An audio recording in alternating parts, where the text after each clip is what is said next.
ഈ ബഡ്ജറ്റ് ഇന്ന് അവതരിപ്പിച്ച ബഡ്ജറ്റ് 2026 ബഡ്ജറ്റ് ഇതുവരെ 11 ബഡ്ജറ്റ് അവതരിപ്പിച്ച നരേന്ദ്രമോദിജീൻ്റെ ഒരു പുതിയ ബഡ്ജറ്റാണ്. കഴിഞ്ഞ 11 കൊല്ലം അദ്ദേഹത്തിൻ്റെ സർക്കാർ ഇന്ത്യനെ ദുർബലമായ ഇക്കോണമിയിൽ നിന്ന് മാറ്റി ലോകത്തിൻ്റെ 4ാം നമ്പറിൻ്റെ ഇക്കോണമിയായി മാറ്റിയ ഒരു സർക്കാരാണ്. അതിൻ്റെ ഒരു മീഡിയം ടേമും ലോങ് ടേം ഇക്കണോമിക് സ്ട്രാറ്റജീൻ്റെ ഫലമാണ് നമ്മൾ ഇന്ന് കാണുന്നത്. കേരളത്തിന് ഒന്നും കിട്ടിയിട്ടില്ല എന്ന് പറഞ്ഞ് പ്രചരണം ചെയ്യുന്ന ലെഫ്റ്റ് സർക്കാരിനോട് എനിക്ക് പറയാൻ ഒരു കാര്യം മാത്രമേ ഉള്ളൂ. ഇതുവരെ കഴിഞ്ഞ 10-11 ബഡ്ജറ്റിൽ കേരളത്തിന് വേണ്ടി എത്രയോ കാര്യങ്ങൾ ചെയ്തിട്ടുണ്ട്. പക്ഷേ ഇന്ന് ഞാൻ പറയാൻ ആഗ്രഹിക്കുന്നത്, ഇതിനു മുമ്പ് എത്രയോ പദ്ധതികൾ കൊടുത്ത ഈ സെൻട്രൽ ഗവൺമെൻറ്, കേന്ദ്ര സർക്കാർ, ഇന്നും ഈ സർക്കാർ അത് നടപ്പിലാക്കുന്നില്ല. PM ആവാസ് യോജന ആണോ, ജൽജീവൻ മിഷൻ ആണോ, PM ആയുഷ്മാൻ ആണോ, ഞാനൊരു ഉദാഹരണമായിട്ട് പറയാണ്. കിട്ടുന്നില്ല എന്ന് പറഞ്ഞ് നടക്കുന്ന ലെഫ്റ്റ് സർക്കാരിനോട് എൻ്റെ ഒരു ഒറ്റ ചോദ്യമുള്ളൂ, നിങ്ങൾക്ക് തന്ന കാര്യങ്ങൾ എന്താണ് നിങ്ങൾ നടപ്പിലാക്കാത്തത്?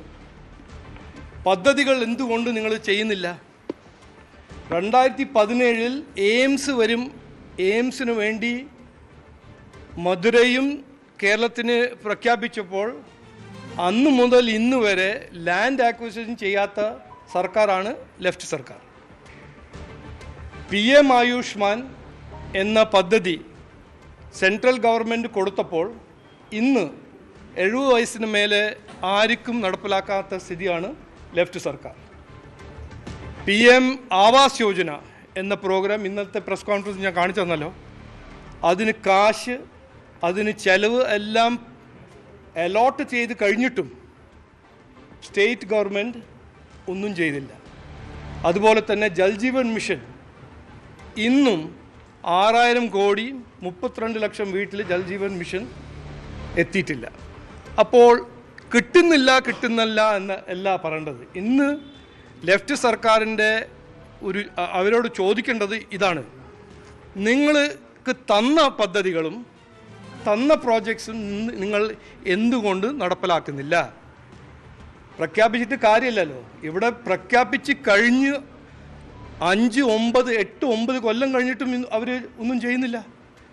അപ്പോൾ ഇവിടെ എന്തെങ്കിലും നടക്കണമെങ്കിൽ, നാടിൻ്റെ വികസനത്തിന് വേണ്ടി പുതിയ പ്രോജക്റ്റ് വരണമെങ്കിൽ, അത് നടപ്പിലാക്കണമെങ്കിൽ NDA സർക്കാർ ഇവിടെ വരണം. ഡബിൾ എൻജിൻ സർക്കാർ വന്നാൽ ഈ നമ്മൾ കണ്ട 10 കൊല്ലം ഒരു അനാസ്ഥയും ഒരു കഴിവില്ലായ്മയും അതെല്ലാം മാറ്റി വികസനത്തിൻ്റെ ഒരു പുതിയ ചാപ്റ്റർ തുടങ്ങാൻ ഇവിടെ ആവശ്യം പ്രചരണമല്ല, തന്ന കാര്യങ്ങൾ ചെയ്യാണ്ട് ബഡ്ജറ്റിന് സമയത്ത് ദുർപ്രചരണം ചെയ്യാനില്ല. വികസനം എന്ന് പറഞ്ഞാൽ ശരിക്കും ഒരു പോളിറ്റിക്സ് ഓഫ് പെർഫോമൻസ് ഇതുവരെ ചെയ്യാൻ കഴിഞ്ഞിട്ടില്ല. ഇനി വരുന്ന കാലത്ത് NDA സർക്കാർ വന്നാൽ അത് ചെയ്യും എന്ന് ഞാൻ ഇന്ന് ഉറപ്പ് തരുന്നു. അല്ല, അത് അവർ അക്വിസിഷൻ അല്ല. നോക്കൂ, ഞാനിപ്പോൾ വിവാദത്തിൽ ഇത്രയും പ്രതീക്ഷയോടെ കേരളം ഇരുന്നിട്ട് കേന്ദ്ര ബജറ്റിൽ ഒരു പരാമർശമില്ല. ആകെ പറഞ്ഞത് പുനരധിവാസ കേന്ദ്രം അല്ല വളർത്തൽ കേന്ദ്രം. കേരളത്തിലെ നോക്കൂ, ഒരു മിനിറ്റ് ഞാൻ പറയട്ടെ. ഇന്ന് ഈ ബഡ്ജറ്റിൽ യുവാക്കൾക്ക് വേണ്ടി എത്രയോ അവസരങ്ങൾ ഈ ബഡ്ജറ്റിൽ പറഞ്ഞിട്ടുണ്ട്. അത് ടൂറിസം മേഖലയിലാണോ, സ്ട്രാറ്റജിക് മാനുഫാക്ചറിങ്ങിലാണോ, ഇലക്ട്രോണിക് കോമ്പണൻസ് മാനുഫാക്ചറിങ്ങിലാണോ, AI-യിലാണോ, കർഷക മേഖലയിലാണോ, ഇതെല്ലാം ഓൾ ഇന്ത്യ യുവാക്കൾക്ക് അവസരങ്ങളാണ്. പക്ഷേ അതിനെ നടപ്പിലാക്കാനും അതിനെ യാഥാർത്ഥ്യമാക്കാൻ സംസ്ഥാന ഗവൺമെൻറ്റിൽ കപ്പാസിറ്റി വേണം, കഴിവ് വേണം. നോക്ക്, ഈ മുദ്രാവാക്യവും സ്ലോഗൻസും എടുത്ത് നടക്കുന്ന സർക്കാരല്ല നരേന്ദ്രമോദിൻ്റെ സർക്കാർ. 11 കൊല്ലം ഇന്ത്യ എവിടെയായിരുന്നു? ഇന്ത്യ 11 കൊല്ലം മുമ്പേ ഇന്ന് ഇന്ത്യ എവിടെയാണെന്ന് അതിൻ്റെ ഉറപ്പും അതിൻ്റെ തെളിവ് നിങ്ങൾക്ക് മുമ്പിലിരുന്നല്ലോ.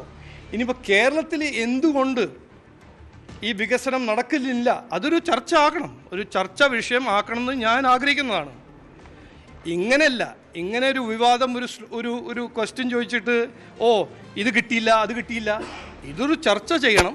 അതിന് ഞാൻ അന്നും പറഞ്ഞു ഇന്നും പറയുന്നു, മുഖ്യമന്ത്രിയോട് നിങ്ങൾ തന്നെ പോയി പറയൂ, ഞങ്ങളുടെ ഒരു ഡിബേറ്റ് ചെയ്യാൻ തയ്യാറാണ്. ആരാണ് ഇവിടെ ജനങ്ങൾക്ക് വേണ്ടി ജനങ്ങളുടെ വികസനത്തിന് വേണ്ടി ആരാണ് ഇവിടെ ഈ നാട്ടിൽ ശരിക്കും വർക്ക് ചെയ്യുന്നതും ആരാണ് ചെയ്യാത്തത്, നമ്മൾ അതിന് ചർച്ച ചെയ്യണം.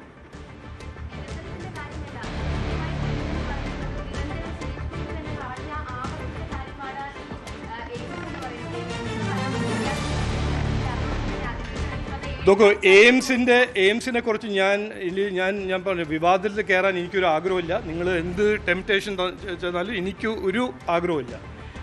എയിംസിൻ്റെ കുറിച്ച് കൃത്യമായി സിറ്റുവേഷൻ എന്ന് പറഞ്ഞാൽ അവരുടെ ലാൻഡ് അക്വിസിഷൻ കാലിക്കറ്റിൽ ലാൻഡ് അക്വിസിഷൻ കംപ്ലീറ്റ് ചെയ്തിട്ടില്ല. പകുതിയിൽ കൂടുതൽ ലാൻഡ് ഇതുവരെ അക്വയർ ചെയ്തിട്ടില്ല. ഇതാണ് സത്യം. അത് ചെയ്യട്ടെ, ചെയ്തു കഴിഞ്ഞിട്ട് നമുക്ക് സംസാരിക്കാം.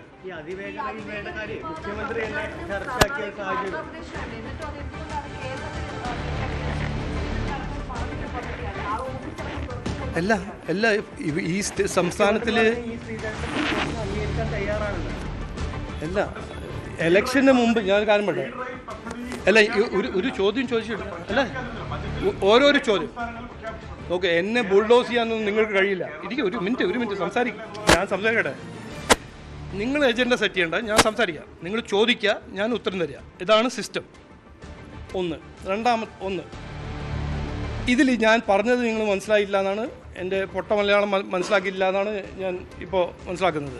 ഞാൻ പറഞ്ഞത് എന്താണ്, ഈ റാപ്പിഡ് റെയിൽവേ ആണോ, ഹൈവേ ആണോ, എയിംസ് ആണോ, PM ആയുഷ്മാനാണോ, PM ആവാസ് ആണോ, ഇതെല്ലാം സ്റ്റേറ്റ് ഗവൺമെൻറ്റിന് ചെലവ് ചെയ്യാൻ കഴിയണം.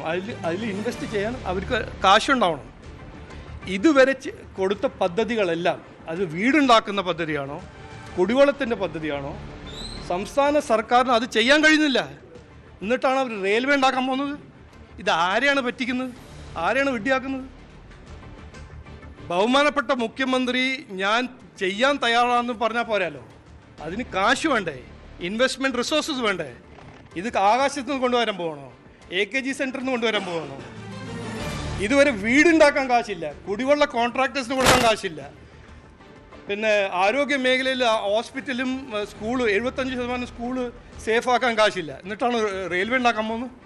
ആരെയാണിത് പറ്റിക്കുന്നത്? അത് ശരിയാണ്.